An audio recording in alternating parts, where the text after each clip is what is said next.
Lu Sheng looks at the vendor and thinks for a moment. He asks what the vendor means. Knowing Lu Sheng was not from Shuhai City, the vendor told him he needed to play according to their rules. Behind the vendor are his comrades, who are grimacing for the new victim. While the man in the orange sando is warming up his fist and the man with the knife is licking his dagger like a peanut, the vendor asks Lu Sheng if his parents didn't teach him that when he is outside, he should acknowledge defeat when he has to. Seeing that the goons were trying to force him to buy their goods, Lu Sheng released his aura and looked at them confidently. As the vendor steps backward, he warns Lu Sheng not to pull anything and informs him that they are all ranked 1 martial artists. There is no surveillance camera in the area, so even if he calls the police, they won't believe an outsider like Lu Sheng. As the goons rush forward and the vendor advises him to be a good boy so he won't get beaten to a pulp, Lu Sheng puts his hand at the boulder and smash it with a little force, resulting in the boulder cracking. The goons froze in their position as if they saw their father holding a stick. Sweat emerged from their body, and they swallowed the words they had said earlier. On the other hand, Lu Sheng grabbed a piece of rock, clenched his fist, and reminded them of the words they said earlier. Given the situation, isn't it time to acknowledge defeat? He opened his hand with a trace of crushed rock and cleaned it using both his palm.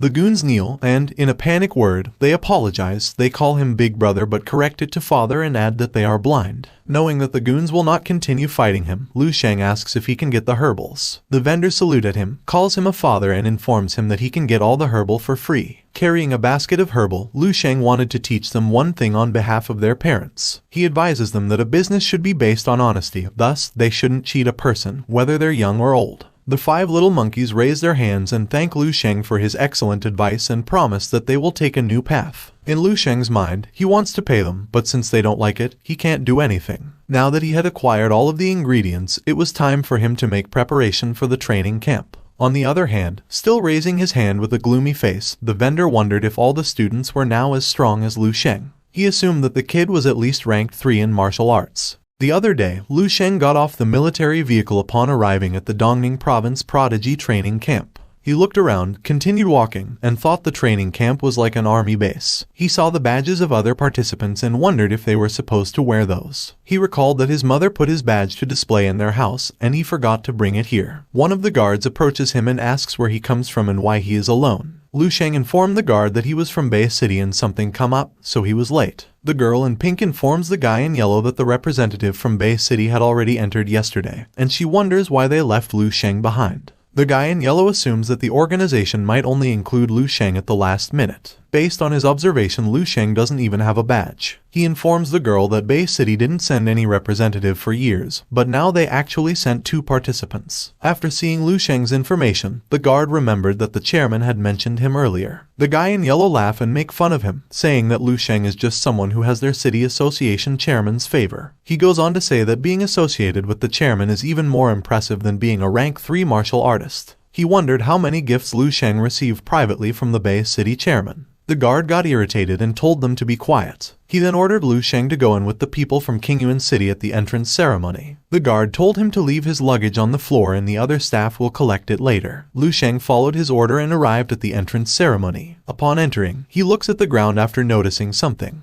The gate started to close and the participant got confused. They wondered what was going on and why they had to be locked up. The guard earlier told them to be quiet and explained that their mission was to get to the exit opposite the corridor on their own. If they succeed, they will pass the entrance exam, and those who fail can pack their bags and go home. After the guard wished them good luck, the participants started panicking. They thought this was just a simple entrance ceremony. The floor opens, and they all fall. Lu Sheng lands smoothly while the gray-hair man bumps his chin to the ground. He then sits, holds his chin, and cries like a baby. Lu Sheng turns his attention to one of the entrance, close his eye and analyze what's behind the wall using his psychic power. Lu Sheng discovered that this place was not an ordinary corridor. He was amazed at his psychic power and compared it to the novels. The guy in orange, Lin Sheiyu, started talking. He felt bored because he thought there was something special in the entrance exam. The man in blue scolded Lin Sheiyu for not informing him that there was something wrong with the entrance ceremony. Lin Sheiyu arrogantly explained that he has no right to call himself a martial artist if he doesn't even have the slightest ability to adjust to his circumstances. Lin Sheiyu warns the guy in blue not to call himself a genius of Qingyuan City when he gets out because he will just ruin Lin Sheiyu's reputation. The guy in blue got full of him and called him a son of a cat. The blonde girl was trying to stop them and say that they were all from the same city, and it wasn't easy for them to enter the training camp, so they should be united. The most important thing right now is for them to find a way to clear the assessment. Lin Yu agreed with her and added that the Qingyuan should stand united, and it wouldn't be good if any of them failed the exam. Because this is the prodigy training camp, Lin Yu is sure that the entrance assessment isn't simple. He then pointed at Lu Sheng because he was the odd one. He wondered if Lu Sheng would be so kind as to be the first to scout the area. While the blonde girl worrying for Lu Sheng, the guy in blue laugh as he think of baby Lu Sheng like a rat who will fall into the trap. Lu Sheng sighed and told Lin Yu that he must step aside if he didn't plan to go in. In a mocking tone, Lin Yu called him a bay kid and praised his confidence. He wished Lu Sheng good luck and told him they would help if he begged for it. With a smirk, Lu Sheng looked at him and stated that only cows and sheep form herds, a predator walks alone. Lin Yu gets offended, veins emerge from his eyes, and he asks Lu Sheng what he means. He then pointed his finger at Lu Sheng and threatened that he would kill Lu Sheng for calling him a sheep. Lu Sheng didn't mind him, stepped forward, and pink balls dropped from the ceiling. Lin Yu was taken aback, but Lu Sheng remained calm while he looked at the balls, which slowly turned into a giant puppet. The arrogant Lin Yu, who is now taken aback, wonders if the people behind the training camp were trying to kill them, knowing that the weakest of this giant mechanical puppet can be compared to an official rank 1 martial artist. The other participants started to worry for themselves and wondered what they should do now. Lu Sheng remembers that these puppets can be programmed to perform all sorts of high-level martial arts, and a top-grade one is on par with a rank 4 martial artist. However, building a top-grade mechanical puppet costs a lot more than nurturing a rank 4 martial artist. Lu Sheng was amazed after seeing a mechanical puppet in real life. Still belittling Lu Sheng, Lin Yu wondered if Lu Sheng was a retard. He revealed that once the puppet gets activated, it will automatically attack the moment they sense a living being's presence draws near. Grade 1 mechanical puppets are made of a special alloy, and their fists are tough as anything. The guy in blue assumes that Lu Sheng wasn't even a rank 1 martial artist and might become a retard once he gets punched by the puppet. Beside him, the blonde girl worriedly shouted at Lu Sheng to watch out. The mechanical puppet tried to punch Lu Sheng, but Lu Sheng remained unfazed and just looked at the approaching fist of the robot. A cloud of smoke can be seen, and a strong wind can be felt after that powerful punch. Lin Yu was smiling while covering his face to avoid unexpected things that might hit him. On the other hand, Lu Sheng stands firm after he single-handedly blocks the puppet attack. The two arrogant were shocked and disappointed after realizing that Lu Sheng managed to stop the puppet attack. Crushing the fist of a puppet, Lu Sheng asks if that's all the robot got. He lifted the puppet, held it in his finger tightly, and smashed it to the ceiling. Almost all participants were stunned and wondered if Lu Sheng was even a human. Your arrogant grandfather laughed while scratching his head and told them that Lu Sheng almost fooled them. He explained that those puppets were not really ranked 1 grade but just junk and looked scary. He assumes no one will pass the exam if they put so many puppets with rank 1 martial art abilities. He then pointed at Lu Sheng and insisted that there was no way a trash like him could withstand a real mechanical puppet. But the participant didn't believe in him, so he stopped explaining and called them idiots and told them to open their eyes to see how he could get past the puppets. Lin Yu steps forward to jump and kick the puppet in the head, full of confidence. His arrogant buddy was amazed and believed that those puppets were fakes. Lin Yu turned around, stepped his feet at the head of the robot, opened his arm, and proudly told them that what he said was true. But the puppet swings his fist and punches the face of this idiot who is now crushing to the wall with a street dancer pose. Listening to the heartbeat of the wall, like a doctor, Lin Yu curses himself after realizing that those puppets are indeed not a grade 1 but a grade 2 level. The puppet who punched him scratched his head and felt sorry for what he did. Well, he is not really scratching his head, he just puts back his head. While the guy in blue is holding his beaten comrade, who now has 2 apples in his face, the blonde girl is thinking, what exactly is Lu Sheng's rank if he easily defeats the grade 2 mechanical puppet? While Lu Sheng continued walking as if the robots were nothing, he was aware of the puppet core, and all he needed to do was touch their core lightly to defeat them. He felt bored after destroying a lot of puppets and continued walking to the exit door as if the mechanical puppet were just clutter. One of the examiners was confused after knowing that the newly acquired mechanical puppets had all been malfunctioning. He was aware that all the participants were a bunch of kids who had newly reached rank 1, and there was no way they could destroy a grade 2 mechanical puppet. After exiting the first gate, Lu Sheng mistook the examiner as a gatekeeper for the second trial, and the examiner wondered when did he become the gatekeeper for the second trial. Lu Sheng made a move using the combination of cloud-chasing steps and tenfold stellar impact. He was expecting that the gatekeeper won't disappoint him. The mistaken examiner, who is still confused, can't help but look at the approaching retarded. At the same time, inside the monitoring room, a girl named Dong Qingsu, with long gray hair and a pair of black stockings, wearing a black skirt uniform combined with a red polo inside, earnestly looking at the monitor while typing.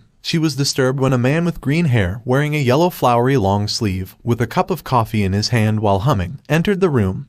He said Kingsu was already there. Kingsu addressed him as Major Qin Shaejun and reminded him not to call her by name. She ordered him to come and review the materials. Qin Shaejun followed her order, sat, and called her Lieutenant Colonel Dong Kingsu. He asks about the participants' quality in this year's Prodigy training camp. Kingsu sighed and massaged her forehead before explaining that no matter how she looked at it, only 8 met the standard, and they were all official martial artists whose gifts had been awakened. Looking at the monitor while comfortably sitting on the chair, Qin Shaejun notices that the 5 participants on the monitor are just ordinary, and their gifts are all related to strength. As for the other 3, there is an agility type and a defense type, and he straightened his body after seeing a girl with psychic ability. Kingsu elaborates that the psychic type martial artist is the most outstanding of all the participants. She informs Qin Shaejun that the girl's name is Xia Lin, and she is 18 years and 8 months old. Her psychic gift was awakened less than 2 years ago, and she's already on the verge of reaching the standard of a rank 1 mentalist. Xia Lin is also talented in martial arts and is almost rank 2. Qin Shaejun praised the participant and noticed that Xia Lin was as genius as Kingsu when they were just participants. Kingsu cuts his nonsense and informs him that she will list Xia Lin as the primary target of this year's training camp.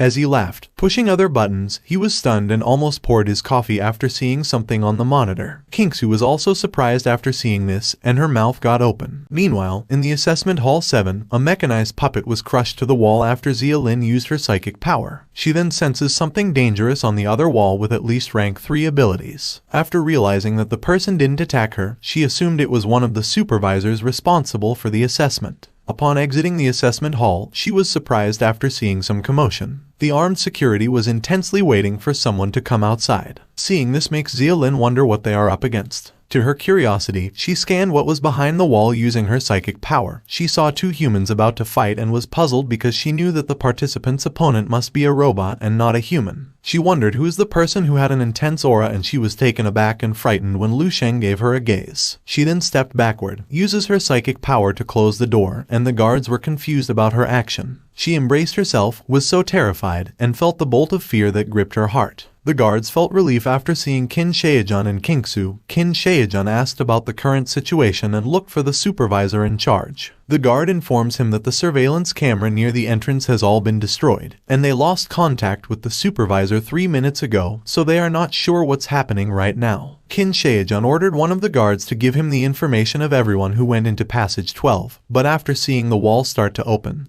Kingsu told him it was not needed anymore. Sweat emerged from the guards' faces, and they prepared themselves for battle. Lu Sheng came out from the assessment room after the door opened, and the guards felt relief after realizing that it was just a student. But their expression suddenly changed upon seeing Lu Sheng drag the supervisor. Knowing that the kid was not from the Qingyuan, Kingsu asks who he is. Lu Sheng dropped the supervisor, introduced himself, and informed them that he was from Bay City. Qin Shaejun smirked and told him he got some nerve after recklessly destroying the mechanical puppets and beating up the supervising instructor. Lu Sheng scratched his face and explained that it was a misunderstanding. He thought that the supervisor was part of the entrance exam, and he didn't hold back because the supervisor was strong. Kingsu looks at him before releasing her purple aura to scare Lu Sheng, who is now standing in front of the unconscious supervisor. Lu Sheng just looked at her as if her aura was nothing. Kingsu then closed her eyes and congratulated him for passing the entrance exam. She then pointed out the way and told him to get some rest, and one of the staff will lead him to the dorms.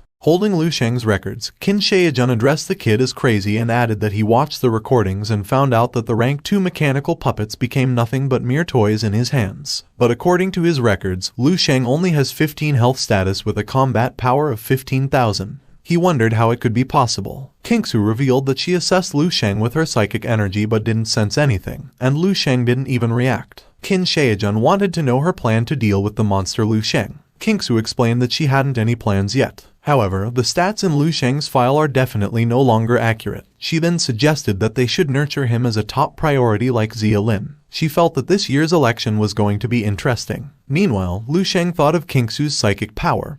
He was aware that her psychic power was at least 5 times stronger than his. He did retract all his psychic energy earlier and wondered if Kingsu had discovered anything. The staff informed Lu Sheng that it was mealtime and suggested that they should eat first before going to the dorm. Embracing the hungry worms inside his tummy, Lu Sheng thanked him and apologized for the trouble. He then asked if he could eat as much as he wanted. The staff told him he could eat as much as he wanted for his first meal. Lu Sheng then ordered a lot of food and ate them like there was no tomorrow. While a guy shockingly looked at him, Lu Sheng praised the taste of the food and ordered again for 10 servings. A girl approached him and wanted to confirm if he was Lu Sheng. It turns out that it was Yang Yuan, the senior of her sister. She introduced herself and informed him that she was also a representative from Bay City. She revealed that they met at the martial artist assessment and asked if she could sit. Lu Sheng didn't answer her and protected his food. He informed her that the food was unlimited and she could get more for herself. With a vain effect into her head and clenched teeth, Yang Yuan thought she was not here to eat his hot dog. What I mean is his food. Besides, it came out of his mouth that the food was unlimited. Lu Sheng disturbed her thoughts and told her that, according to the chairman, Bay City didn't have a representative for years and wondered what was going on. Yang Yuan explained that Bay City sends representatives yearly, but no one manages to pass the entrance assessment exam. Even if they managed to pass the assessment, they were asked to leave soon because they didn't manage to score enough points. After all that hard work, they only ended up being a stepping stone for others, and no one would want to put that in their resume. Lu Sheng wondered what are points she was talking about. Yang Yuan explained that the points are the currency inside the training camp. He will have to spend points if he wants to use training camp resources. They can use the points on training equipment, ask the instructor about cultivation, get tonics, and even secure lodging, all of which require the expenditure of points. She revealed that the monster meat he is eating right now is also an exclusive military ration. He can only get more by spending points. She made a 3-finger that symbolized that she was not a virgin anymore. Well, that's not part of the script. I just made it quick so my boss would not scold me again. She informs him that there are only 3 people in the entire training camp who have earned points. Still eating, Lu Sheng was curious why it was only 3 and asked how they got their points. Yang Yuan elaborates that they can only get points by passing the tests and assessments. There's Cao Yang, a rank 2 gifted martial artist from Yonglin City who has the gift of stone skin. Next is Meng Jin, a rank 2 gifted martial artist from Donggang City who has speed type ability. Before revealing the last one, she turned her head in another direction. She revealed that the last person's gift is rarer than a gifted martial artist, and her abilities are mentalist with psychic power. According to what she heard, Xia Lin's ability is the strongest among all the participants this year. Having a psychic power, Xia Lin senses them and looks at them. She was shocked upon seeing Lu Sheng, who was focused on eating.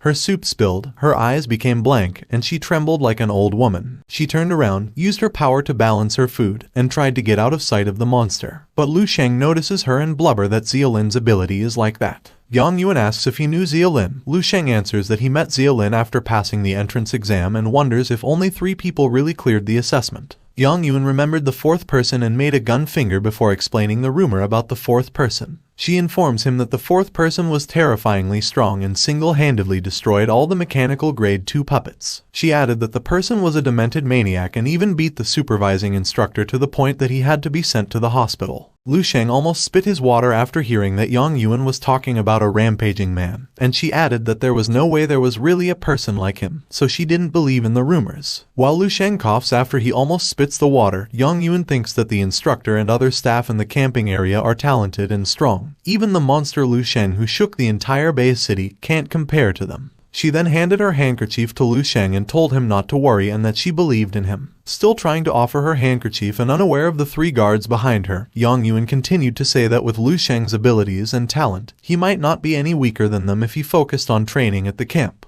While using the handkerchief of Yang Yuan, Lu Sheng thanked her, and she was startled when one of the staff called Lu Sheng. Because he destroyed 18 mechanical puppets in the entrance assessment and beat up the supervising instructor, who's still unconscious in the hospital, they must take Lu Sheng in for questioning. He then asks Lu Sheng to come with them. Your grandmother turned to a baby, her mouth widened, and she was shocked after hearing this. Almost all participants who listened to this had the same reaction.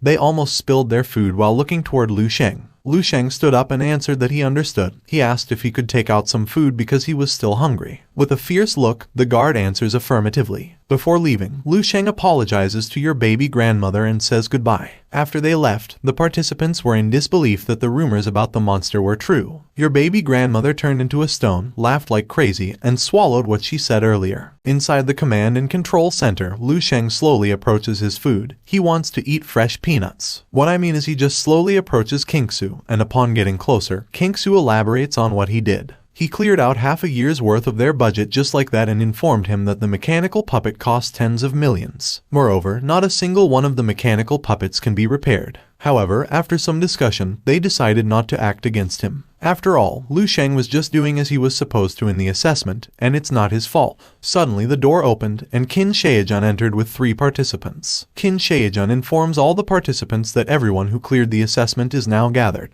They look at each other while Xia Lin is shaking like a worm. Kingsu commended them and congratulated them for clearing the entrance assessment. She then summons golden cards and explains that in this training camp, the stronger they are, the more resources they will receive. Once they accumulate a certain amount of points, it will be restored as a points card. Cao Yang happily looked at the golden card and remembered that it was the gold points card his teacher had mentioned to him before he came here, and he noticed that it had 100 points. Meng Jin was also satisfied because he was also in the lead. Xia Lin thought that 100 points it's enough for her to get the legendary high-level Chief Psychic Mentalist instructor to give her one-on-one training. But her smile turned to confusion when she saw that Lu Sheng's card was white, and the 2 participants also noticed this. Lu Sheng also never heard about the white card, so he flipped it and found out that there's monster meat that costs 5 points for every meal. Training room for 10 points per hour, regular instructor training costs 30 points per session, and chief and deputy chief instructor for 100 points. But eating meat is the only most useful for Lu Sheng, so Qin Shaojun almost falls to the ground after hearing this. He then pointed his finger at Lu Sheng and told him to be grateful for what he had got. He revealed that his card had 1,000 points, and if it weren't for their chief instructor keeping the higher-ups at bay, Lu Sheng would be in debt for the damages he had caused. The other participants were stunned and confused after hearing that Lu Sheng had 1,000 points. Cao Yang grinned. According to what he knew, this training camp was only about those who had special abilities. He was disappointed that there would be things like special favors. Meng Jin sighed and wondered what kind of connection Lu Sheng had.